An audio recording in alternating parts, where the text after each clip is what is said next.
आज का हमारा विषय है difference of a religious person from A layman. धर्म करने वाला व्यक्ति और एक सामान्य व्यक्ति जो धर्म को नहीं जानता, धर्म के बारे में कुछ नहीं समझता है, कोई नियम पालन नहीं करता है, उसकी जीवन शैली और एक धार्मिक व्यक्ति की जीवन शैली में क्या अंतर होता है, इस बात को समझने के लिए हम आज के इस विषय पर चर्चा करेंगे। और आचारांग में भगवान महावीर ने क्या अंतर बताया है कि एक रिलीजियस पर्सन का बिहेवियर, उसका आचरण, उसका कोड ऑफ कंडक्ट किस तरह का होता है, ये बात हमें समझना है। तो बहुत सुंदर सूत्र दिया है आचारांग सूत्र में, अन्नहाणम पासये परिहरिज्जा। बहुत ही सुंदर सूत्र है। इसमें कहा गया है कि जो पश्चक होता है, पश्चक यानी जो देखने वाला होता है, जो सत्य को समझने वाला होता है, तत्व को जानने वाला होता है, वो जीवन में बहुत सारे काम करता है, पदार्थों का उपयोग भी करता है, भोग उपभोग भी करता है, किंतु उसका करने का जो तरीका होता है एक आम व्यक्ति से बहुत भिन्न होता है। A seer of reality should consume things in a manner different from that of a layman। ये भगवान महावीर का सूत्र है कि एक सामान्य व्यक्ति और एक धार्मिक व्यक्ति के व्यवहार में, उसकी सोच में, उसके भाषा में बहुत कुछ डिफरेंस आपको दिखाई देगा अगर रियली उसने धर्म के इस मर्म को समझा है। So to be seer means to behave like an awakened soul। यहाँ पर पश्चात का जो मतलब है कि एक सीयर, एक तत्वदृष्टा व्यक्ति, तत्व को समझने वाला व्यक्ति, वो जब व्यवहार करता है तो उसका व्यवहार एक जागृत आत्मा की तरह होता है। वो सुप्त व्यक्ति की तरह बिहेव नहीं करता है कि उसे कुछ पता नहीं है, और जो कुछ वो करता है उसके प्रति उसका गोल स्पष्ट रहता है। There will be higher goal and full awareness behind such behaviour. जब धार्मिक व्यक्ति कोई व्यवहार करता है, जिसने तत्व को अच्छी तरह से समझा है, तो वो पर्पसफुली कोई काम करेगा, बिना पर्पस के निरुद्देश्य कोई काम नहीं करेगा, और उसका गोल भी बड़ी वहां तक बहुत हायर गोल होगा। छोटे गोल के लिए जस्ट जो है लिमिटेड गोल्स के लिए वो काम नहीं करता है, बल्कि एक उच्च उद्देश्य को लेकर के, एक बड़े उद्देश्य को लेकर के काम करता है। और जब वो उसका बिहेवियर आप देखेंगे तो उस बिहेवियर में बहुत कुछ आपको डिफरेंस नजर आएगा। और वो क्या डिफरेंस है कि उसमें अंदर से अवेयरनेस रहती है कि वो क्या कर रहा है और क्यों कर रहा है, और उसे कैसे करना चाहिए। करने का जो सही तरीका है, जो नैतिक तरीका है, जो धार्मिक तरीका है, या जो मॉरल तरीका है, उस तरीके से वो बिहेव करने की कोशिश करता है। तो ये जो अंतर है, ये एक धार्मिक व्यक्ति में आपको देखने को मिलेगा। जो भी धर्म करते हैं, तत्व को समझते हैं, उनकी जीवन शैली में बहुत कुछ अंतर आ जाता है। उनका इनर ट्रांसफॉर्मेशन हो जाता है। वो भीतर से वो नहीं रहते हैं जो एक आम व्यक्ति जिस तरह से हमें दिखाई देता है, या धर्म को समझे बिना जिस तरह की उनकी जीवन शैली थी, वो धर्म को समझने के बाद, तत्व को समझने के बाद, सत्य को समझने के बाद बहुत कुछ बदल जाती है। और ऐसा कई लोग अनुभव करते भी हैं। यहाँ भी हम जिन लोगों से मिलते हैं वो कहते हैं कि जब से हमने धर्म को, तत्व को समझा है, हमारा चिंतन, हमारा दृष्टिकोण, हमारे व्यवहार में काफी कुछ बदलाव आ गया है। अब जीवन में वो सब चीजें नहीं रही जो एक आम व्यक्ति के अंदर रहती है। तो अब ये देखेंगे कि ये हमारा जीवन शैली कैसे परिवर्तित होती है, किस तरह से हो सकती है। ये तो नहीं है कि जिन्होंने तत्व को समझ लिया है, धर्म को समझ लिया है, वो कोई गृह त्यागी बन जाते हैं, साधु ही बन जाते हैं, इसलिए उनकी जीवन शैली बदल जाती है। सबके साथ ऐसा हो नहीं सकता है। साधु बनना भी सबके लिए संभव नहीं होता है। और भावना होते हुए भी कभी-कभी कहना चाहिए कि भोगावली कर्म जिसे कहते हैं कि उसको सांसारिक जीवन जीना है, तो उसको जीना ही पड़ता है। वो चाह करके भी उससे बाहर नहीं निकल सकता है। और कभी-कभी हमारी अपनी ऐसी वीकनेस होती है कि हम अपने आप को इतना नियंत्रित भी नहीं कर सकते, अपने मन पर इतना हमारा नियंत्रण नहीं है, हमारी इंद्रियों पर नियंत्रण नहीं है, हमारे अंदर कुछ डिज़ायर्स भी होती है, कुछ इमोशंस भी होते हैं, तो हम उनको फुलफिल करना चाहते हैं, इसलिए भी हम सन्यास या साधु नहीं बन सकते हैं। तो कई कारण हो सकते हैं हमारे साधु नहीं बनने के, परंतु अगर हम गृहस्थ जीवन में भी जी रहे हैं, तो ऐसा नहीं है कि गृहस्थ के लिए मोक्ष नहीं है, गृहस्थ भी मोक्ष में जा सकता है। नंदी सूत्र में 15 प्रकार के सिद्धों की चर्चा आती है और 15 प्रकार के सिद्धों में एक सिद्ध की कैटेगरी है कि गृहलिंग सिद्ध भी होते हैं। गृहस्थ जीवन जीते हुए भी मोक्ष में चले जाते हैं, क्योंकि वो गृहस्थ जीवन जीते ज़रूर हैं, किंतु भीतर से विरक्त होते हैं, अनासक्त होते हैं, संयमित होते हैं, विवेक संपन्न होते हैं, बहुत जागरूक जीवन होता है, बड़ा डिसिप्लिन लाइफ स्टाइल होता है, बड़ी रेस्ट्रिक्टेड लाइफ स्टाइल होती है उनकी। तो उन सब चीज़ों के कारण से गृहस्थ में रहते हुए भी वो अपना एक जस्ट ड्यूटी है, उनकी रिस्पॉन्सिबिलिटी है, इस रूप में वो कई काम करते हैं, किंतु किसी चीज़ को शो करने के लिए या ईगो के लिए नहीं करते हैं। किसी से द्वेष या घृणा का भाव नहीं रखते हैं। लाइफ में बहुत सिंप्लिसिटी रहती है। सो ऐसे व्यक्ति चाहे गृहस्थ जीवन भी जी रहे हैं, तो भी मुक्त हो सकते हैं। तो 15 प्रकार के सिद्धों में एक गृहलिंग सिद्ध की कैटेगरी भी है। गृहस्थ भी मोक्ष जा सकता है और ऐसे हज़ारों, लाखों एग्ज़ाम्पल्स हैं। और हम वरुदेवा माता, भगवान ऋषभ की माता के बारे में तो जानते ही हैं। ये वो गृहस्थ ही थी और मुक्त हो गई। ऐसे अनेक लोग हैं, जो गृहस्थ जीवन में रहते हुए भी मुक्त हो गए हैं। तो ये हमारी जीवन शैली में कहाँ अंतर आया? गृहस्थ भी जी रहा है और एक साधु भी जी रहा है। इन दोनों की जीवन शैली में कहाँ अंतर होता है और कहाँ ये दोनों एक मीटिंग पॉइंट पर आ सकते हैं। तो यही हमें आज विशेष रूप से समझना है कि हमारे सामने घटना कभी-कभी एक ही प्रकार की होती, किंतु हमारा दृष्टिकोण देखने का जो तरीका है, वो अलग-अलग प्रकार का होता है। अभी आप यहाँ पर जस्ट एक एग्ज़ाम्पल देख रहे हैं कि राजा प्रसेनजित थे, प्रसन्नचंद्र राजर्षि हैं, जो कि वैराग्य होने से अपने पुत्र को राज्य का भार दे देते हैं और स्वयं दीक्षित हो जाते हैं, गहरी साधना में लग जाते हैं, खड़े होकर के एक पैर पर ध्यान की साधना करते हैं। और यहाँ पर चित्र में मैंने बैठे रखा है, क्योंकि चित्र जो मिला उसका दिया है मैंने। बट कहने का इतना ही मतलब है कि गहरी साधना में जो डूबे रहते हैं, तपस्या करते हैं, युवा अवस्था है, पूरा यौवन, सौंदर्य उनके है, इसके बावजूद भी विरक्त होने से वो संन्यास, साधु जीवन स्वीकार कर लेते हैं और साधना में लग जाते हैं। और जंगल में वो साधना कर रहे थे और कहा जाता है कि राजा श्रेणिक निकलते हैं जंगल से, भगवान महावीर के दर्शन करने के लिए वो जा रहे थे।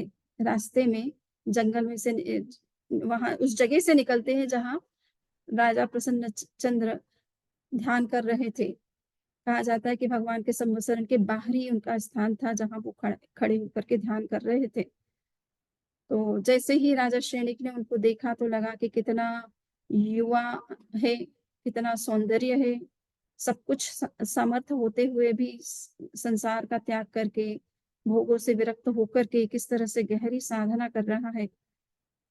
और भगवान के पास में गए और प्रवचन प्रारंभ होने से पहले भगवान से जिज्ञासा की कि भगवान, आपके संवत्सरण से बाहर एक युवक जो साधना में डूबा हुआ है, देखने से लगता है कि उनकी भावों की श्रेणी कितनी उच्च है और अगर उनका इस समय मृत्यु होती है तो वो कहाँ जा सकते हैं?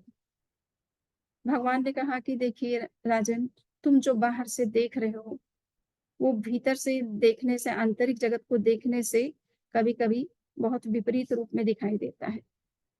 तो अभी की जो स्थिति उनकी है, दिखने में बाहर से वो ध्यान में डूबे हुए आपको प्रतीत हो रहे हैं, किंतु भीतर से चूँकि उनके अंदर युद्ध चल रहा है और इसलिए वो इस समय अगर मृत्यु को प्राप्त करते हैं, तो नरक गति में जाते हैं। और धीरे-धीरे कुछ समय के बाद पूछते गए तो पता चला कि उनको तो केवल ज्ञान ही हो गया है। जब भावों की श्रेणी बदली, तो भीतर से जो है सारे मोह कर्म के बंधन टूट गए, राग द्वेष समाप्त हो गया। युद्ध जो लड़ रहे थे, शत्रु के प्रति जो द्वेष भाव उनके अंदर पैदा हो गया था, किसी सैनिक की बात को सुन कर के कि उनके पुत्र के ऊपर शत्रु सेना ने अटैक कर दिया है और पुत्र जो है वो इस स्थिति में उनका सामना करने में समर्थ नहीं है। इस कारण से एक राज्य के सामने बड़ी समस्या आ गई है, तो राजा ने मन ही मन ध्यान में जब ये बात सुनी, तो मन उस तरफ चला गया कि मेरा राज्य, मेरा पुत्र, उसके ऊपर शत्रु ने अटैक कर दिया है और मुझे उसका सामना करना चाहिए, उसकी रक्षा करनी चाहिए। राज्य को बचाना चाहिए और इसलिए मन ही मन युद्ध करने लग गए थे। उस युद्ध में अनेक लोगों को मार रहे थे। इन परिणामों के साथ अगर मृत्यु होती है तो निश्चित रूप से नरक गति हो सकती है। उन्होंने कहा कि किंतु जैसे ही बाद में कुछ समय के बाद उनको स्मृति हुई कि मैं तो साधु बन चुका हूँ, अहिंसा का मैंने महाव्रत ले रखा है। मनसा वाचा कर्मणा किसी भी रूप में मेरे मन में किसी के प्रति कोई द्वेष भाव नहीं होना चाहिए, हिंसा का कोई परिणाम नहीं आना चाहिए। तो ये मैंने बहुत गलत किया है और पश्चाताप करके उन्हें अपने भावों को इतना उच्च पवित्र बना लिया कि उसी समय मोक्ष उनका केवल ज्ञान हो गया। ये हम देख रहे हैं कि हम घटना को जो है एक श्रेणिक देख रहे हैं और एक भगवान महावीर देख रहे हैं। श्रेणिक देख रहे हैं वो एक्सटर्नली, वो बाहर के स्वरूप को देख रहे हैं और भगवान महावीर इंटरनली उस चीज को देख रहे हैं। तो दृष्टिकोण इस घटना एक होते हुए दो दृष्टिकोण के कारण से दो तरह के निष्कर्ष हमारे सामने आ जाते हैं कि वास्तव में जो बाहर से दिख रहा है कभी कभी वो भीतर से वैसा होता नहीं है और जो भीतर है वो बाहर दिखाई नहीं देता है। और ये अगर हमारा दृष्टिकोण स्पष्ट हो जाए कि वो भीतर और बाहर का स्वरूप अगर पूरी तरह से स्पष्ट हो तो हमारा उस वस्तु के बारे में जो ओपिनियन है वो अलग प्रकार का होगा, एक हॉलिस्टिक होगा, इंक्लूसिव अप्रोच को लेकर के होगा और कहीं ना कहीं उसका पॉजिटिव सॉल्यूशन हमारे सामने निकल करके आ सकता है। तो ये दृष्टिकोण वस्तु को देखने के ये दो नजरिए होते हैं। व्यक्ति मोस्टली जो है सामान्य व्यक्ति जो है वो घटनाओं को बाहर से देखता है और बाहर से जो कुछ उसे दिखाई देता है, जो कुछ पता चलता है उसके आधार पर वो एक्शन या रिएक्शन करता है। किंतु जो व्यक्ति दृष्टा बन जाता है, तत्वज्ञ बन जाता है, वो केवल वर्तमान को नहीं देखता है, केवल घटना का ही अवलोकन नहीं करता है, किंतु घटना के पीछे जो व्यक्ति है उस व्यक्ति को भी समझने की कोशिश करता है, उसके वर्तमान जीवन को भी समझने की कोशिश करता है, उसके पास्ट लाइफ को भी देखने की कोशिश करता है। तो उसे फिर जो समझ में आता है वो बहुत कुछ डिफरेंट भी होता है।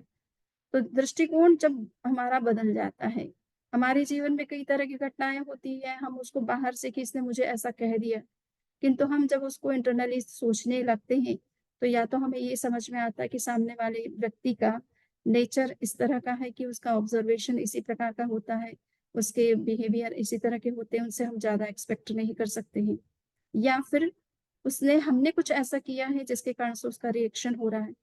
तो जब हम इंटरनली अपना एनालिसिस करते हैं तो कभी कभी हमारा फॉल्ट ज्यादा नजर आता है, सामने वाले की गलती कम नजर आती है। और जब हम एक्सटर्नली देखते हैं तो हमें ये लगता है कि सामने वाले ने मेरे साथ ऐसा बिहेव किया और हमारा रिएक्शन उसके हिसाब से होता है।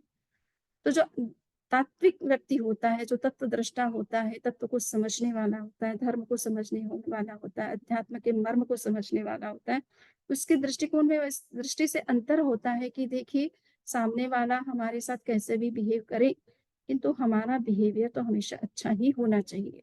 उसके आधार पर हमारा बिहेवियर चेंज नहीं होना चाहिए। हमारा डिसीजन अपना इंडिपेंडेंट होना चाहिए, किसी से प्रभावित होकर के नहीं होना चाहिए। तो ये दृष्टिकोण जब बनता है तब व्यक्ति रिएक्शन बहुत कम करता है, एक्शन जरूर कर सकता है। एक्शन का मतलब आप पॉजिटिव उसका कोई सोल्यूशन खोज सकते हैं, पॉजिटिव कोई तरीका हो सकता है जिससे कि आप उस समस्या से बाहर निकल सकते हैं, किंतु आप नेगेटिव तरीके से रिएक्ट नहीं करते हैं। तो ये इंटरनल और एक्सटर्नल दो तरह के ओपिनियन होते हैं, दो तरह के व्यूज होते हैं, दो तरह के परसेप्शंस होते हैं, दो तरह के एंगल्स होते हैं जिससे आप किसी घटना को देखते हैं। और जब इंटरनली आप उसको एनालिसिस करते हैं तो आपको कुछ सत्य जो ज्यादा ब्रॉडर पर्सपेक्टिव से दिखाई देता है, वाइडर हॉराइजन में आप देख पाते हो और फिर घटना का जो एनालिसिस होता है वो भी आपका सही होता है, पॉजिटिव होता है, उसका सोल्यूशन भी आपको सही सोल्यूशन मिल जाता है। तो ये तात्विक और जो है एक आम व्यक्ति की में की सोच में कैसा अंतर होता है इसको हमें समझना है।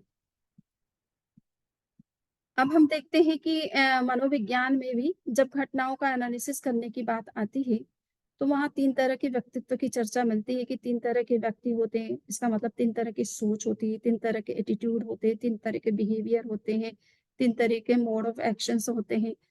तो उसमें पहला व्यक्ति है कि नॉर्मल, हम एक नॉर्मल व्यक्ति को देखते हैं, एक सामान्य व्यक्ति जो जिस तरह से बिहेव करता है और अदर लोग भी उसी तरह की उस कैटेगरी के हैं वो उसी तरह से बिहेव करते हैं। तो एक नॉर्मल हमारा बिहेवियर होता है जो कि एक्सेप्टेबल होता है और समाज का एक वो एक स्टैंडर्ड होता है जिस स्टैंडर्ड को एक्सेप्ट करके हम सब चलते हैं। उसकी उसी तरीके से हम बिहेव करते हैं एक दूसरे के साथ में, वो एक नॉर्मल और सही तरीका माना जाता है। एक एबनॉर्मल तरीका होता है, जिसमें कि हम कुछ ऐसा बिहेवियर करते हैं कि सामने वाले को उससे इंसल्ट फील होती है, या हमारा जो बिहेवियर का तरीका है वो एक तरह से अप टू द मार्क नहीं माना जाता है। ऐसा महसूस होता है कि इसमें कुछ एटिकेट्स नहीं है, या ये मेंटली रिटायर्ड है, या मेंटली अपसेट है। तो इस तरह का जो बिहेवियर है, या कोई मैड हो चुका है, पागल हो चुका है, तो उसका बिहेवियर जिस तरह से एबनॉर्मल बन जाता है, वैसा कुछ हरकतें होती है, तो उसको एबनॉर्मलिटी के अंदर लिया जाता है कि ये एबनॉर्मल है, वैसा सोच करके उसको माफ कर दीजिए, इग्नोर कर दीजिए। एक्स्ट्रा ऑर्डिनरी होता है, कुछ लोगों के व्यवहार बहुत ही शिष्ट, बहुत ही शालीन होते हैं, और एक आम व्यक्ति से हट करके थोड़े डिफरेंट होते हैं, तो वो एक अच्छे व्यक्तित्व का लक्षण है, उच्च व्यक्तित्व का लक्षण है। तो इस तरह से 3 तरह के बिहेवियर साइकोलॉजी की दृष्टि से हमारे सामने आते हैं। जहाँ तक धर्म का सवाल है, धर्म में 2 तरह के व्यक्तित्व माने गए हैं, एक है एक्सट्रोवर्ट या मटेरियलिस्टिक जिसे हम कहते हैं, और दर्शन की भाषा में जिसे भोक्ता कहते हैं। और एक व्यक्तित्व होता है इंट्रोवर्ट या स्पिरिचुअल आध्यात्मिक व्यक्ति होता है, जिसे दृष्टा कहा जाता है। तो एक्सट्रोवर्ट या मटेरियलिस्टिक जो एटीट्यूड वाले लोग होते हैं, वो बाह्य घटनाओं के आधार पर किसी चीज का एनालिसिस करते हैं, अपना जजमेंट देते हैं, अपना ओपिनियन बनाते हैं, अपना व्यू प्रेजेंट करते हैं, और घटनाएं किस तरह से हो रही है उस तरह से प्रभावित भी होते हैं। बाहर में जो कुछ हो रहा है उससे स्वयं प्रभावित भी होते हैं। कोई बात किसी ने अच्छी कह दी तो उसका अच्छा रिएक्शन होता है, कोई गलत कह दिया तो उसका गलत रिएक्शन होता है। तो इसमें हमारी चेतना एक्सट्रोवर्ट होती है, बाहर की तरफ जो है वर्क करती है, और उससे बाहरी घटनाओं से प्रभावित होती रहती है, और उसके आधार पर एक्शन रिएक्शन करती रहती है। तो ये भोक्ता व्यक्ति की पहचान है कि वो व्यक्ति के सामने अगर कुछ चीज आती है तो वो जस्ट इंटरनली इंट्रोवर्ट होकर के कोई बात नहीं सोचता है, बल्कि पदार्थ के अकॉर्डिंग अपनी ओपिनियन बनाता है। अगर मान लीजिए कि कोई खाने की वस्तु सामने आ गई है और बहुत स्वादिष्ट है, बहुत टेस्टी बनी हुई है, बहुत अच्छी है, तो खाते खाते बहुत टेस्ट लेता है, चुस्की लेता है, लगता है कि वो आज मिला है तो इसको पूरी तरह से जितना खा सकते हैं खाने की कोशिश करता है। तो कहने का इतना ही मतलब है कि वो व्यक्ति जो है पदार्थ जिस तरह का सामने आता है उस तरह से एक्ट और रिएक्ट करता है, और उसको भोगने की कोशिश करता है, बजाय कि उसमें कोई लिमिट फिक्स करें, या उसको क्या चीज खाना ठीक रहेगा नहीं रहेगा इस चीज का विवेक करे, चिंतन करे, वो उस दृष्टिकोण उसका नहीं रहता है। तो वो भोगता होता है, यानी घटनाओं को भोगता है, वस्तुओं को भोग करने की बात सोच सकता है, किंतु उसको लिमिट करना, उसमें संयम करना, उसमें विवेक का जागरण करना, जागृत करना, इस ये उसका खास विषय नहीं बन पाता है। जो इंट्रोवर्ट होता है वो केवल वो घटनाएं, भोजन उसके सामने भी है, किंतु उस भोजन को वो देखता जरूर है, खाता भी है, उसको क्या उसका क्या टेस्ट है उसका भी उसको पता चलता है, वो चीज अच्छी है, हेल्दी है, बहुत ही अच्छी बनी हुई है, स्वादिष्ट है, ये सब चीजें उसे मालूम होते हुए भी वो जस्ट खाने के लिए खाता है। अपेक्षा है, भूख लगी है और भोजन चाहिए इसलिए खाता है, शरीर की जरूरत है इसलिए खाता है। और जो है उद्देश्य इतना ही है कि हमारी जो बॉडी की नीड है उस नीड को हमें एक लिमिट में पूरा करना भी जरूरी होता है, उस हिसाब से वो एक्ट और रिएक्ट करता है। तो एक इंट्रोवर्ट व्यक्ति होता है वो स्पिरिचुअलिटी को ज्यादा जो स्पिरिचुअल जो पर्पस है उसको ध्यान में रख करके अपने सारे एक्शन और बिहेवियर को एक तरह से फिक्स करता है। किंतु जो इंट्रोवर्ट होता है वो वर्ल्ड किस तरह से चल रहा है, इट ड्रिंक एंड बी मेरी वाला जो कंसेप्ट है, खाओ पियो मौज करो और ये जीवन मिला है, भगवान ने सब कुछ दिया है तो फिर जो है एंजॉय करने में क्या दिक्कत है। तो दिन भर हमें जो कुछ भी मिल रहा है खा रहे पी रहे, और क्या लिमिट करना नहीं करना इस बात के बारे में सोचने की उसे आवश्यकता महसूस नहीं होती है। तो जो एक्सट्रोवर्ट व्यक्ति होता है वो एक तरह से भोगी व्यक्ति है, उसे जो कुछ मिला उसमें वो उसको एंजॉय करने में लगता है। किंतु इंट्रोवर्ट व्यक्ति जो है उन्हीं चीजों का उपयोग करता है, किंतु वो उपयोग करते समय बड़ा जागरूक रहता है कि मुझे इस चीज की क्यों आवश्यकता है और किस लिमिट में इसका उपयोग मुझे करना है। अब प्रश्न आता है कि क्या तरीका हो सकता है कि हम इंट्रोवर्ट से बन सके, क्या सरल तरीका है। तो इसमें कहा भगवान महावीर की भाषा में ये स्पष्ट होता है कि just see and know the incidents but don't flow with them. आप किसी भी घटना को जब देखते हैं या कोई भी चीज़ आपके सामने आती है, उसे आप देखिए, जानिए, ज़रूरत की चीज़ है तो उपयोग भी करिए, किंतु साथ-साथ में उसके साथ फ्लो होने की कोशिश मत करिए। उस घटना के साथ बहने की कोशिश मत करिए, उसके इस हिसाब से आपको उसके अकॉर्डिंग रिएक्ट करने की ज़रूरत नहीं है, किंतु अपने ऊपर नियंत्रण रखने की आवश्यकता भी होती है।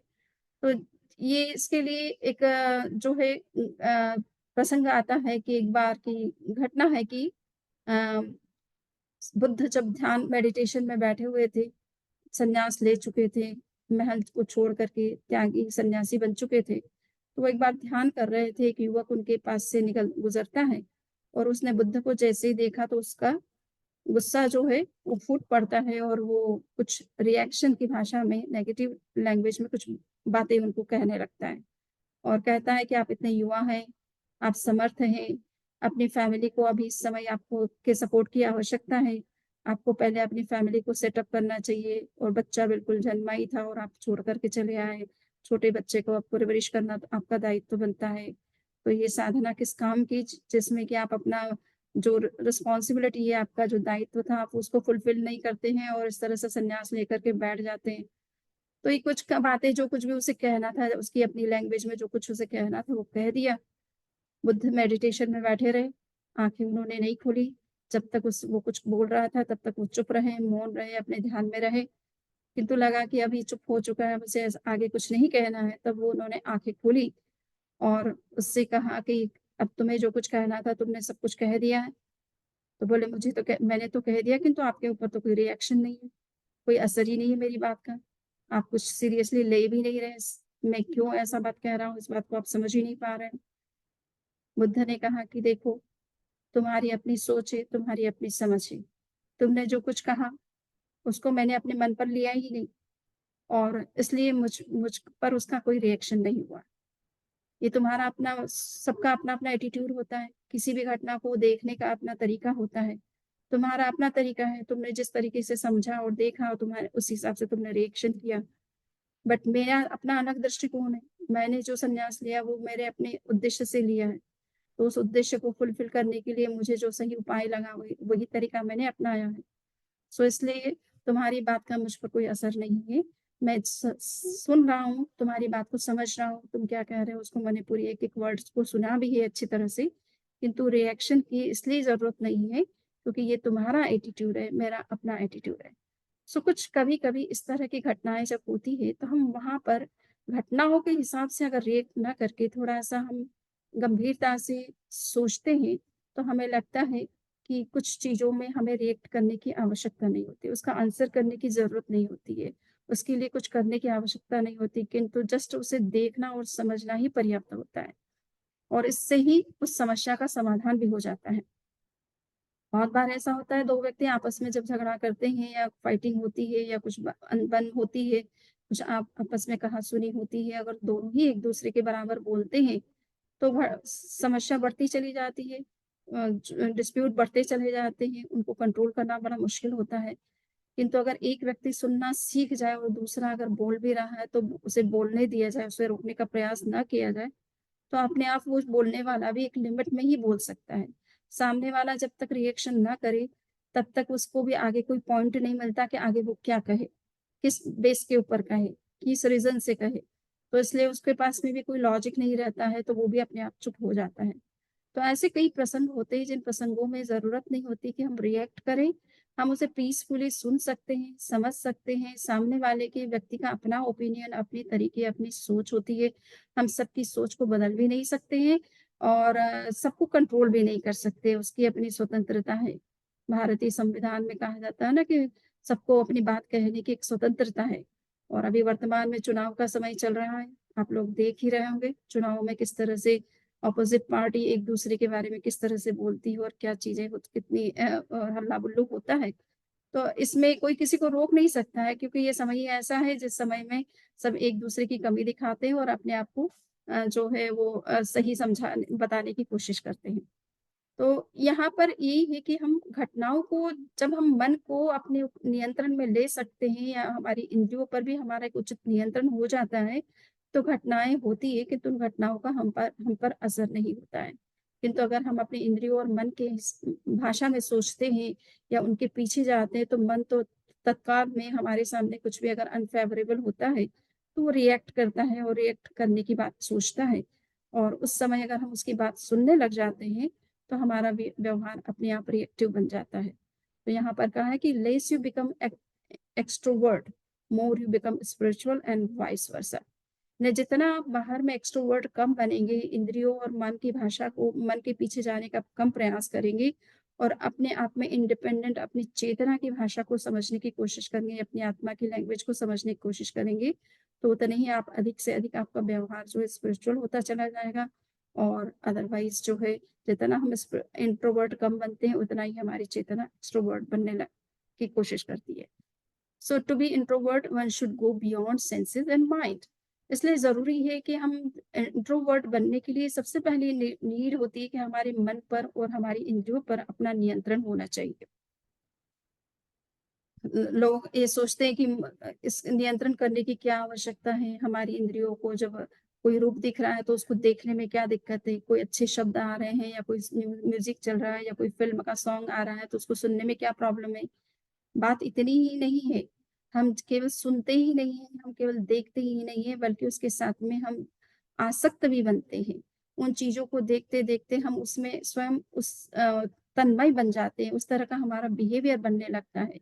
इसलिए आवश्यकता होती है कि हम मन और इंद्रियों पर एक उचित नियंत्रण रखें, किस तरह की चीज देखें, किस तरह की ना देखें, मन में क्या विचार करें, क्या ना करें, किस लिमिट तक कोई चीज सोचे, किस लिमिट तक ना सोचे, किस तरह का रिएक्शन करें ना करें, किस तरह का एक्शन ले न ले।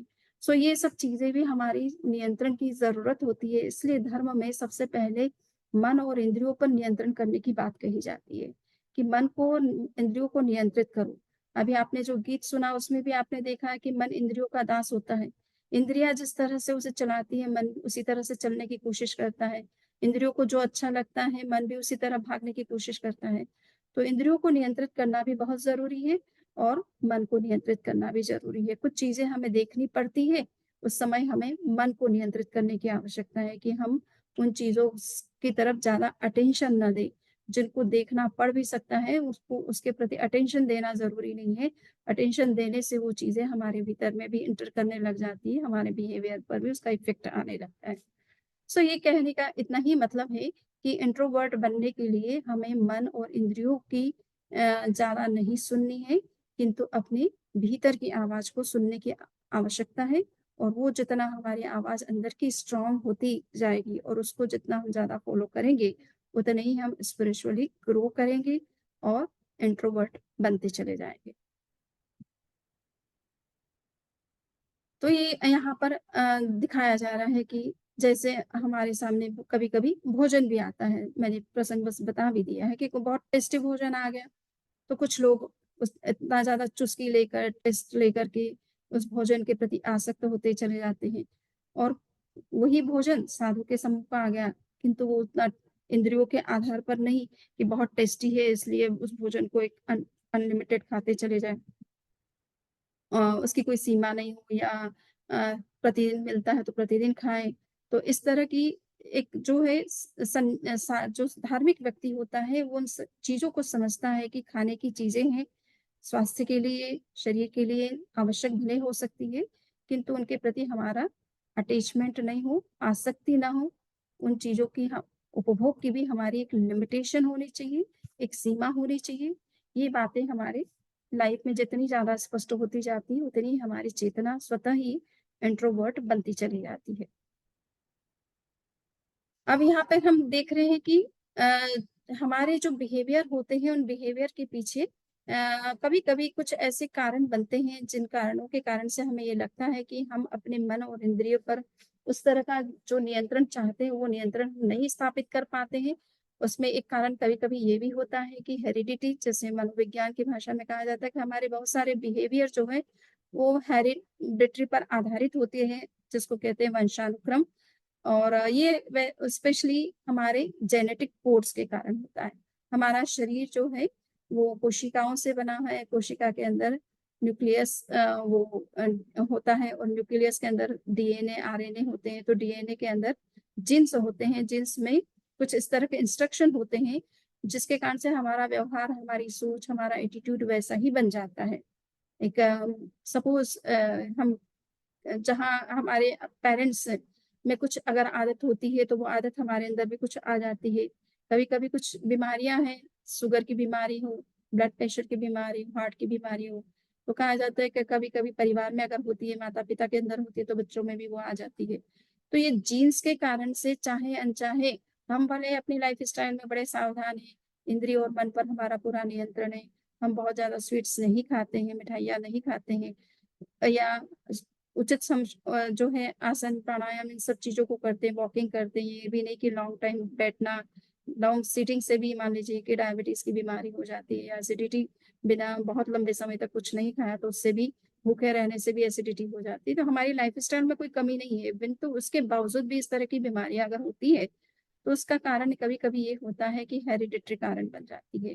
पेरेंट्स में वो अगर प्रॉब्लम है, पेरेंट्स में नहीं तो ग्रैंड पेरेंट्स में है, तो वो भी कहीं-कहीं जेनेटिकली हमारे जो बॉडी में आती है और उससे वो चीज़ें हमारे अंदर होती रहती है। इसी तरह से बिहेवियर की बात है, कभी-कभी किसी व्यक्ति में इतना ज़्यादा गुस्सा होता है और पता चलाते हैं तो उनके पेरेंट्स में भी उतना ही गुस्सा है, इसलिए बच्चों में वह उतना जो है एग्रेसिव नेचर उनका भी बन गया है। तो वो जेनेटिकली भी कुछ चीज़ें ट्रांसफ़र करती है। तो ये एक कारण होता है जिसमें व्यक्ति चाह करके भी नियंत्रण नहीं कर पाता है क्योंकि जीन्स तो अंदर के में है और वो जिस तरह से हमारे बिहेवियर को गवर्न कर रहे हैं, कंट्रोल कर रहे हैं, हमारा बिहेवियर वैसा होता चला जाता है। कभी-कभी एनवायरनमेंट कारण बनता है, आस-पास का वातावरण कारण बनता है हमारा बिहेवियर को अच्छा या बुरा बनाने में। एक प्राचीन कहानी है कि 2 तोते थे और उन तोतों को एक तोते को जो है साधु अपने घर ले जाता है, अपने आश्रम में ले जाता है, साधु जैन साधु नहीं जो है प्राचीन काल में जो वानप्रस्थ आश्रम में रहते हैं और संन्यास आश्रम में तो उनके पास में भी पशु रह सकते हैं, तोते भी रहते हैं, कभी-कभी कुत्ते भी रहते हैं। सो वो तोते को ले गए और वो सन्यासी जो है, वो निरंतर जो है शास्त्रों को पढ़ते थे, धर्म के मंत्रों को पढ़ते थे। तो वो तोता बार-बार उनको सुनता था और तोते की आदत होती है कि वो जो सुनता है उसको ग्रास्प कर लेता है, वैसे ही वो रिपीट कर देता है। तो वो उसको आदत पड़ गई, जैसे ही साधु जो भी मंत्र बोलता है उसी बात को वो समझ मतलब बोलने लग जाता था, वो उसी तरह के मंत्र बोलने लगता है, कोई भी व्यक्ति आता तो वो उस तरह के मंत्र उच्चारित करने लगता था। और एक तोता जिसको एक डकैत ले जाता है और डकैत के पास में वो रहता है। अब दिन भर उसकी बातें सुनता है। वो निरंतर अपने साथियों से यही बात करता है, किसको काटना है, किसको मारना है, किससे लूटना है, किससे कहाँ कहाँ डकैती करना है। तो तोते की वही आदत पड़ गई। बस कोई भी आता है तो मारो, लूटो, काटो यही भाषा उसकी भी बन गई। तो एनवायरनमेंट का भी फ़र्क पड़ता है कि आप किस एनवायरनमेंट में रहते हैं, किस सराउंडिंग आपके आस-पास की सराउंडिंग किस तरह की है। तो वहाँ के लोगों का कैसा बिहेवियर है, आप बार-बार उस बिहेवियर को जब देखते हैं, तो आपके अंदर भी वो उस तरह की टेंडेंसी डेवलप होने लग जाती है। उसी तरह की सोच, उसी तरह का एटीट्यूड बनने लग जाता है। तो ये एनवायरनमेंट और हेरिडिटी बहुत हद तक रोल अदा कर सकती है, किंतु जो सबसे बड़ा रोल होता है, वो हमारी अपनी सोल का होता है, हमारे अपने कर्मों का होता है। हमने किस तरह के कर्म अर्जित कर रखे हैं, किस तरह के कर्म के इम्प्रेशन हमारे अंदर है, कार्मिक अकाउंट हमने किस तरह का क्रिएट कर रखा है, वो हमारे व्यवहार को गवान करते रहते हैं। और इसके अलावा भी हमारी जो सोल है, हमारे अंदर जो है केवल कर्मों का ही उदय नहीं चलता है, कर्मों का क्षोभशम भाव भी चलता है। और क्षोभशम भाव चलने का मतलब है कि आत्मा की शक्ति भी जागृत रहती है और आत्मा अपने तरीके से भी सोचती रहती है और जो सही है उसका निर्णय करती रहती है। तो आत्मा में हमेशा सही सोचने की ही शक्ति होती है, वो कोई गलत सोच नहीं होती। कर्म के प्रभाव से कभी-कभी उसकी जो सोच का तरीका है वो गलत हो जाता है, एक्शन का तरीका गलत हो जाता है, किंतु जब वो प्योर रूप में काम करती है तब वो सही सोचती है और सही एक्शन करती है। तो ज़्यादा हमारे व्यवहार पर जो प्रभाव पड़ता है एक्चुअल में, हम इस हेरिडिटी हमें क्यों इस तरह की प्राप्त हुई, इस उस वंश में हम क्यों उत्पन्न हुए, ये भी है इसका कारण भी हमारा अपना कर्म है। ऐसा एनवायरनमेंट हमें क्यों मिला, उसके पीछे भी हमारा कर्म कारण बनता है। तो मूल है हमारे अपने कार्मिक इम्प्रेशन, जो इंटरनली हमें हमारे व्यवहार को गवर्न करते हैं, हमारे दृष्टिकोण को का निर्माण करते हैं, हमारे चरित्र का निर्माण करते हैं। तो जब तक हम अपने इंटरनल जो कॉज़ है, रूट कॉज़ है, उस पर ध्यान नहीं देंगे, वहाँ किसी तरह का जो परिवर्तन आना चाहिए वो नहीं करेंगे, तो हमारे व्यवहार में किसी तरह का परिवर्तन या वातावरण में परिवर्तन जो लाना चाहते हैं या हेरिडिटरी में जो चेंजेस लाना चाहते हैं, वो चेंजेस भी पॉसिबल नहीं हो सकते हैं। तो हमारे व्यवहार को गवर्न करने वाली मूल में हमारी अपनी आत्मा स्वयं है या हमारे अपने कर्म हैं। तो कर्मों को डिलीट करने की तरफ, कर्मों को जो है समाप्त करने की तरफ ध्यान देने की आवश्यकता है। तो अब प्रश्न है कि हमारी आत्मा की आवाज़ को हम जब सुनते हैं, तो हमें किस तरह से आत्मा गाइड करती है। जब कभी हमारे सामने कोई प्रतिकूल परिस्थिति होती है या अनुकूल स्थिति होती है, तो उस स्थिति में हमें किस तरह से बिहेव करना चाहिए, ये आवाज़ हमारे भीतर से किस रूप में आती है, तो इसमें आचरण सूत्र में बहुत ही छोटे-छोटे सूत्रों में बहुत सुंदर मैसेजेस भगवान महावीर ने दिया है। तो पहला सूत्र है कि लाभोत्तीर्ण मज्जिज्जा। जब व्यक्ति को कोई चीज़ उपलब्ध होने लग जाए, अ, हम पुरुषार्थ करते हैं, हम प्रयत्न करते हैं और हमें जो चीज़ चाहिए वो मिल जाती है। तो जब इस तरह से जब कभी हमें लगता है कि मैं जैसा चाहता हूँ वैसा सब कुछ मेरे अनुकूल हो रहा है, मैं जो पाना चाहता हूँ मुझे मिल रहा है, मैं जो अचीव करना चाहता हूँ मैं अचीव करने में, अकम्प्लिश करने में सफल हो रहा हूँ। तो ये सब चीज़ें होती है, उस समय व्यक्ति को किसी तरह का मद नहीं करना चाहिए, अहंकार नहीं करना चाहिए, ईगो नहीं करना चाहिए। इसका म वो पुरुषार्थ करे, जो चाहे वो चीज़ प्राप्त करे, किंतु उस प्राप्त के होने पर भी उसको किसी तरह का अहंकार न हो, तो ये उसके लिए बहुत कहना चाहिए कि एक रिलीजियस पर्सन की एक साइन है कि उसके पास बहुत कुछ हो सकता है, किंतु वो शोबाजी नहीं करता है, मिसयूज़ नहीं करता है, उसका दुरुपयोग नहीं करता है, अनावश्यक उनका अपव्यय नहीं करता है, सही कार्यों और सही उद्देश्यों से उन चीज़ों का उपयोग करता है और किसी तरह का ईगो नहीं महसूस करता है कि ये चीज़ें मेरे पास में है, तो मैं बड़ा रिच आदमी हूँ, मैं वर्ल्ड का एक रेप्यूटेड पर्सन हूँ, अपने आप को बहुत कुछ समझता हूँ। ऐसा उसकी टेंडेंसी नहीं बनती है। तो ये पदार्थ होना इसमें कोई बुराई नहीं है। हमारे पास क्षमता है, हम बहुत धन का अर्जन कर सकते हैं, पदार्थों का संग्रह भी कर सकते हैं, किंतु अगर हमारी वो आवश्यकता है तो ऐसा हम कर सकते हैं। और अगर हमारी आवश्यकता नहीं है, तो हम अनावश्यक हम उस संग्रह करके अपने समय को और अपने धन का अपव्यय नहीं करना चाहेंगे। अलाभत्तेन सोयये। और कभी-कभी मनुष्य पुरुषार्थ भी करता है, किंतु जिस तरह से वो पुरुषार्थ करता है, ऑनेस्टली जो कुछ करना चाहिए वो करता है, एजुकेशन भी प्राप्त करता है, हुनर भी उसके अंदर होता है और सभी तरह से वो कोशिश करता है कि मुझे अच्छी तरह से जो चीज़ चाहिए वो चीज़ मुझे मिले, किंतु उसके बावजूद भी कभी-कभी वो चीज़ उसे उपलब्ध नहीं होती है। तो उस स्थिति में वो शोक ना करे, डिप्रेस्ड ना बने, दुखी ना बने, शोकग्रस्त ना बने और कुछ ऐसा ना सोचे कि अब एंग्ज़ायटी उसके अंदर हो जाती है या भय हो जाता है या शोक हो जाता है, चिंता पैदा हो जाती है, तो ये सब चीज़ें उसके अंदर नहीं होना चाहिए। हमारा काम है पुरुषार्थ करना। पुरुषार्थ करने के बावजूद अगर चीज़ नहीं मिलती है, तो ये मान कर के चलना ज़रूरी होता है कि या तो मेरे कोई अंतराय कर्म है जो इस समय उदय में आया है, जिसका प्रभाव चल रहा है, उसके चलते मैं कितना भी पुरुषार्थ करूँ, कितना भी हाथ-पैर मारूँ, वो चीज़ मुझे उपलब्ध नहीं हो सकती है। तो इस समय मुझे शांति रखना, संतोष का अपने अंदर जो है भाव विकसित करना चाहिए और आशावादी हमेशा बने रहना चाहिए। व्यक्ति को पुरुषार्थ के साथ-साथ में आशावादी कि आज अगर उस पुरुषार्थ का मुझे कोई फल नहीं मिल रहा है, किंतु मुझे पुरुषार्थ में कोई कमी नहीं रखना है और हो सकता है भविष्य में जब उस कर्म का प्रभाव कम होगा तो अपने आप ही परिस्थितियाँ फिर अनुकूल बन जाएँगी। किंतु पुरुषार्थ को छोड़ कर के निकम्मा बनने से भी कोई उपलब्धि नहीं होना है और कभी-कभी हमारा भाग्य तो अनुकूल होता है, किंतु चूँकि हम पुरुषार्थ नहीं करते हैं, सही दिशा में प्रयत्न नहीं करते हैं, उसके लिए हमारे अंदर जो क्वालिफ़िकेशन चाहिए वो नहीं होता है, तो फिर कहाँ से वो चीज़ उपलब्ध हो सकती है।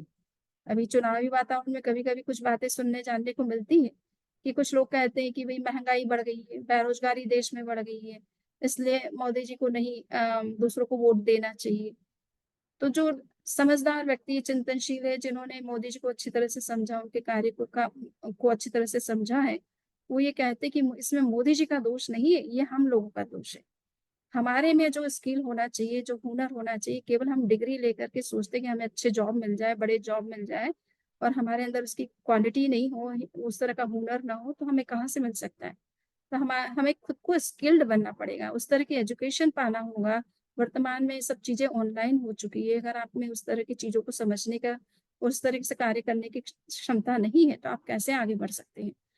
तो जो सही व्यक्ति होते हैं, वो सही तरीके से बात को टैकल करना जानते हैं और सही उत्तर देना जानते हैं। तो हमें ये भी समझना है कि कोई चीज़ हमें नहीं मिल रही तो उसके पीछे कारण कभी हमारा अपना तो नहीं है कि हमारे में वैसी कोई कमी तो नहीं है, एजुकेशन की कमी हो या क्वालिफ़िकेशन की कमी हो या हुनर की कमी हो या सही दिशा में सही जगह प्रयत्न करने की जहाँ ज़रूरत होती है वहाँ नहीं अगर हम करेंगे तो चीज़ें नहीं उपलब्ध हो सकती है। और ऐसा सब कुछ होते हुए अगर नहीं मिलती है, तो ये सोचना ज़रूरी है कि कहीं न कहीं अंतराय कर्म या हमारे ग्रह इस समय अनुकूल नहीं चल रहे हैं, उसके कारण से ये कुछ ऐसी बाधाएँ सामने आ सकती है। किंतु देर सवेर वो प्रभाव भी कम खत्म होते हैं और वो चीज़ हमें उपलब्ध हो सकती है। तो ये अलाभुत्ति न सोए, अलाभ यानी कोई चीज़ की प्राप्ति ना होने पर शोक ना करें, चिंता ना करें, दुखी ना बने, शोकग्रस्त ना बने, बल्कि ये सोचे कि ये चीज़ आज नहीं तो कल मिल सकती है। बहुमपि लब्धुं न निहे। अब यहाँ पर कहा है कि अगर if in case of obtaining any thing in excess one should not hold it up. भगवान ने कहा कि अगर आपके अंदर इतना हुनर है कि आप बहुत कुछ प्राप्त कर सकते हैं अपनी लाइफ में, बिलियनियर्स बन सकते हैं, बिल गेट्स की तरह, वॉरेन बफेट की तरह या आनंद आदि श्रावकों की तरह, तो ज़रूर आपके पास में वो चीज़ हो सकती है, किंतु आप उन चीज़ों के प्रति इतना ज़्यादा अटेच्ड ना हो कि उसका कोई उपयोग ही ना करो, उसका सदुपयोग ना करो, उसको काम में ही ना लो, बस जस्ट उसका संग्रह ही करते चले जाओ। तो ऐसी मनोवृत्ति भी नहीं होनी चाहिए। आपके अंदर है, आपके पास में एक्सेस है, तो उसका कुछ सदुपयोग करें, किंतु उसको उसके प्रति जस्ट अटैचमेंट उसको संग्रह के करके रख दें, उसका कोई एक टुकड़ी का भी उपयोग करने की कोशिश ना करें, तो ऐसी मनोवृत्ति भी नहीं होनी चाहिए। परिग्रहोपणम अवसक्केच, वन शुड ऑब्टेन फ्रॉम एक्विजिटिवनेस। जो भी चीज़ें हम हम प्राप्त करते हैं, उसके पीछे हमारा एक सही पुरुषार्थ होना चाहिए, प्रयत्न होना चाहिए, किंतु अनैतिक तरीके से किसी चीज़ को प्राप्त करना, वो भी उचित नहीं होता है।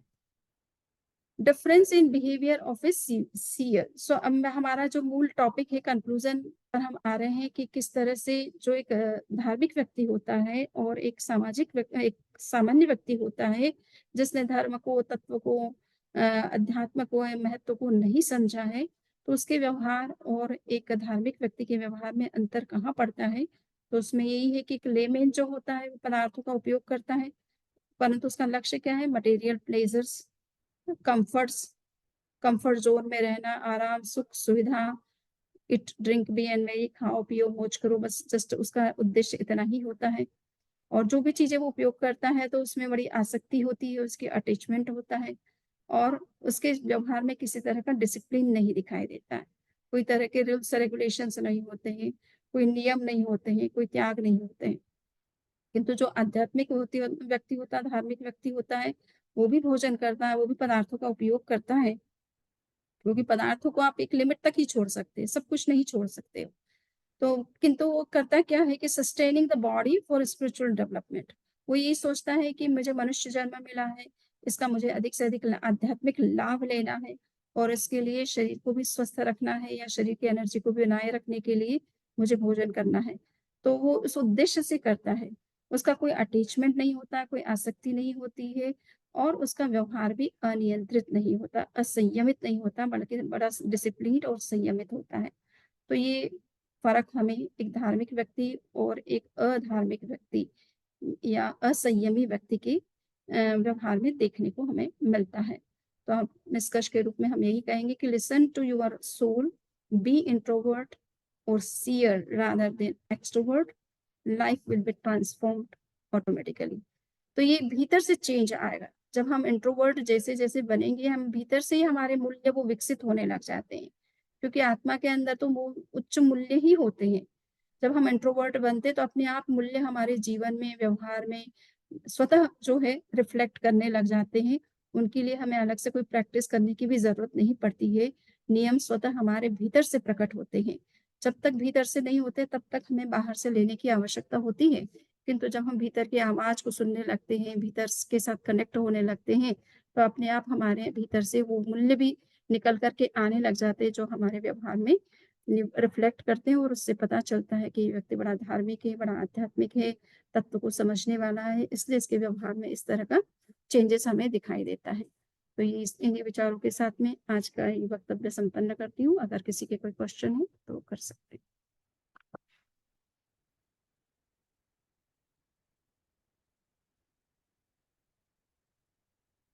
अनम्यूट करती हूँ मैं।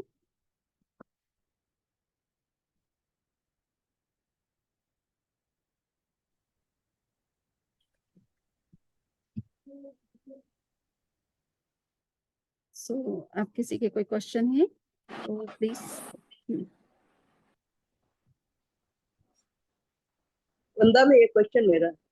यस। वंदा में नो हाँ ये जो आप बता रहे थे ना कि अभी जैसे चुनाव का टाइम है, तो ये पार्टी लोग इधर उधर मतलब करते भी है ना, अपना वचन से भी करे, जैसे भी समझो वैसा। तो अपन भी उनके साथ साथ कभी न्यूज देखते तो बोलते ना, हाँ ये पार्टी वैसी है, ये पार्टी वैसी है। उसमें कर्म बंधन तो होता ही है। बिल्कुल। अगर हमारा राग द्वेष आता है, एक तो हम न्यूट्रल भाव से देखते हैं कि हाँ ये व्यक्ति वास्तव में गलत है, और एक जो है सही व्यक्ति है, उस सही व्यक्ति का सही रूप में मूल्यांकन करते हैं, गलत का गलत के रूप में करते हैं, उसमें कोई दिक्कत नहीं है। परंतु उसके प्रति हमारा अगर द्वेष भाव आता है या राग भाव होता है, तो वो वहां पर जो है वो देखना और जानना जो है वो दूषित हो जाता है। वंदना में क्या हम ये कह सकते हैं कि ज्ञाता दृष्टा भाव से हम काम करें? बिल्कुल, ज्ञाता दृष्टा भाव से काम करने की ही बात है। आज के प्रवचन का मूल एसेंस वही है कि केवल जानो और देखो। दुनिया में जो कुछ हो रहा है, सब कुछ आपके नियंत्रण में तो है नहीं, तो कुछ चीजें आप केवल जान और देख सकते हो। आपको रियलिटी का पता रहना चाहिए कि दुनिया में हो क्या रहा है, कौन व्यक्ति सही कौन सा गलत है। परंतु ये नहीं है कि आप उससे द्वेष करो या उसके बारे में कुछ नेगेटिव सोचो या कुछ ऐसी बात अनिष्ट बातें सोचो जिससे कि नहीं आप बैठे बैठे अपने कर्मों का बंधन कर लें।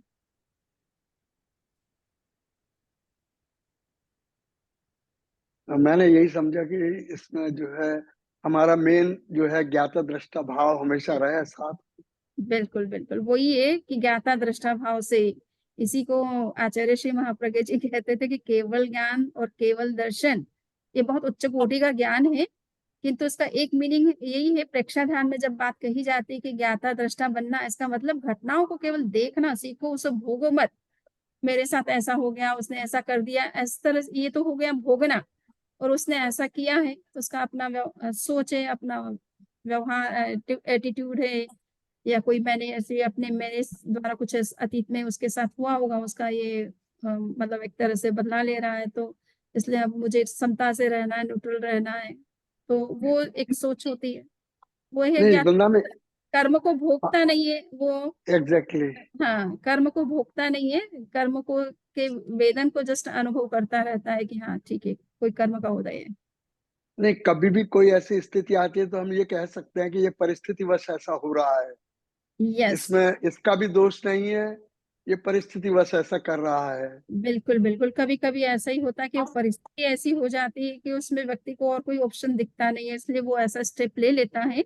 यद्यपि इसको हम बिल्कुल वो उस एंगल से नहीं कह सकते कि अपना इंडिपेंडेंट खुद का डिसीजन पावर होनी चाहिए व्यक्ति की। सही गलत के निर्णय करने की क्षमता होनी चाहिए, और सही क्या है उसका चुनाव करने का भी उसमें वो मादा होना चाहिए। परिस्थिति के को तो हम बदल नहीं पाएंगे। हमेशा हम अगर परिस्थिति से ही प्रभावित होकर के अगर बिहेव करेंगे तो कभी इससे मुक्त नहीं हो पाएंगे फिर।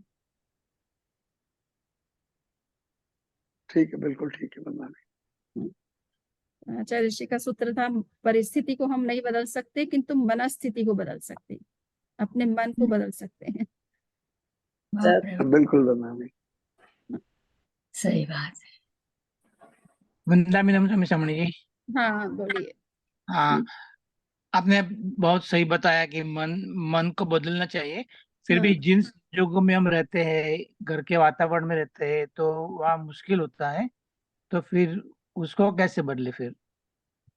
अब यही है कि घर में हम इस तरह का वातावरण, अपना क्या रोल है उस वातावरण को क्रिएट करने में, या तो पहले अपने रोल को आइडेंटिफाई करें। अगर वहां कोई करेक्शन की जरूरत है तो पहले उसको करेक्ट करें, है ना। बाहर के दूसरे व्यक्तियों के हम सोच को तो नहीं बदल सकते जल्दी से, किंतु अपने व्यवहार में अगर कहीं कोई परिवर्तन करने से परिस्थिति बदल सकती है तो उस पर ध्यान देने की पहली आवश्यकता होती है। दूसरा है कि हम आपस में डायलॉग करें, पॉजिटिव डायलॉग, कि भाई कोई बात है, किसी को अगर हमारे व्यवहार पसंद नहीं आ रहे, हम तो अच्छा सोच के कर रहे हैं, बट सामने वाले की सोच अपनी है, वो उसको कभी पॉजिटिव रूप में लेता, कभी नेगेटिव रूप में भी ले सकता है। तो उससे फिर बात करके सोल्यूशन किया जा सकता है कि भाई तुमने ऐसा समझा बट मेरा ऐसा सोचे, तो उसे भी रियलिटी समझ में आनी चाहिए दूसरों की। तो यही है कि ज्यादातर घटनाएं आम व्यक्ति जो है बाहर की घटनाओं को देख करके रिएक्ट करता है, बट अगर समझदार है तो वो फिर समझने की भी कोशिश करता है सामने वाले को। तो जो आपस में एक म्यूचुअल अंडरस्टैंडिंग होनी चाहिए वो डेवलप करने की बहुत जरूरत होती है। उसके लिए डायलॉग बहुत अच्छा होता है, आपस में बैठे बातचीत करें और अपनी बात भी कहें, सामने वाले की बात भी सुने। अगर उसने कोई एंगल से बात कही है और वो भी सही है सपोज, तो उसको भी हमें भी एक्सेप्ट करना चाहिए। कभी कभी मेरा बिहेवियर मेरा अपना है परंतु सबको अच्छा लगे वो जरूरी नहीं है। मैं चाहे इंटेंशन मेरा कितना भी अच्छा हो पर वो बिहेवियर भी कभी कभी किसी को ओड लगता है, तो मुझे उसको चेंज करने में कहाँ दिक्कत है। वो भी करने की अपनी होनी चाहिए, स्वीकृति हमारे अंदर होनी चाहिए, और स्वीकार। यह बदनामी हम ये कह सकते हैं, who are we to judge others? Who are we to judge others? Yes, वो बात तो सही है, परंतु कहने का मतलब है कि सॉल्यूशन क्या है। हम दूसरों को जज तो नहीं करें, परंतु मूल बात यह है कि घर में जो वातावरण बनता है उसका सॉल्यूशन तो हमें को निकालना पड़ेगा। जो जिनको साथ रहना है उसको ही आपस में एक दूसरे को समझना होगा और सॉल्यूशन निकालना होगा। जी थैंक यू जी। शमनी जी, मेरा भी एक क्वेश्चन है। यस।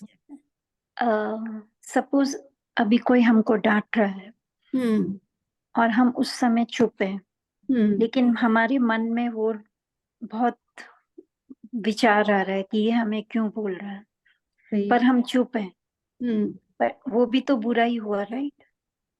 ऐसा है कि वो बात बुरा हुआ ऐसा नहीं, मतलब आपने रिएक्शन नहीं किया उस समय तो अच्छा है, कम से कम झगड़ा या डिस्प्यूट नहीं बढ़ा।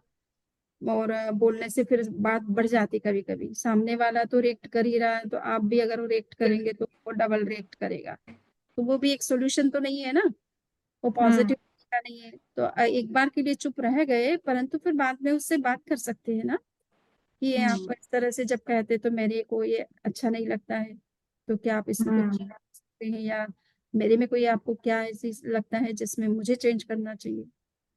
तो वो अपना बताए। कभी कभी लोग व्यक्ति रिएक्ट करता है परंतु रीजन नहीं बताता है सामने वाले के किस कारण से वो क्या कर रहा है, तो इससे सॉल्यूशन नहीं होता एक्चुअली में। धन्यवाद जी। तो ठीक है, इसके साथ मंगल पाठ। हाँ हाँ, क्या कह रहे हैं? एकासन कल नवकार्ति तक, कल नवकार्सी तक एक टाइम से का त्याग है, शेष टाइम दिन में 3 आहार का और रात्रि में 4 आहार का त्याग। बारंबार वंदना करते हैं। ठीक है, मंगल पाठ। हाँ सामायिक का पालन कर लिया होगा वैसे, पर फिर भी करवा दोष लगा हो तो उसकी आलोचना करती हूँ। मन की सावध्य प्रवृत्ति की हो, वचन की सावध्य प्रवृत्ति की हो, शरीर की सावध्य प्रवृत्ति की हो, सामायिक के नियमों की पूरी सार संभावना की हो, अवधि के पहले सामायिक को पूरा किया हो तो तस्य गच्छामि दुक्कड़म। चत्तारि मंगलम अरहंता सिद्धा मंगलम साहु मंगलम केवली पुनत्तो धम्मो मंगलम। चत्तारि लघुत्तमा हंता लघुत्तमा सिद्धा लघुत्तमा साहु लघुत्तमा केवली पुनत्तो धम्मो लघुत्तमो। चत्तारि शरणं पवच्चामि अरहन्ते शरणं पवच्चामि सिद्धे शरणं पवच्चामि साहु शरणं पवच्चामि केवली पुनत्तं धम्मं शरणं पवच्चामि। वंदामि नमः स्वामी समणी जी। वंदामि नमः स्वामी समणी जी। वंदामि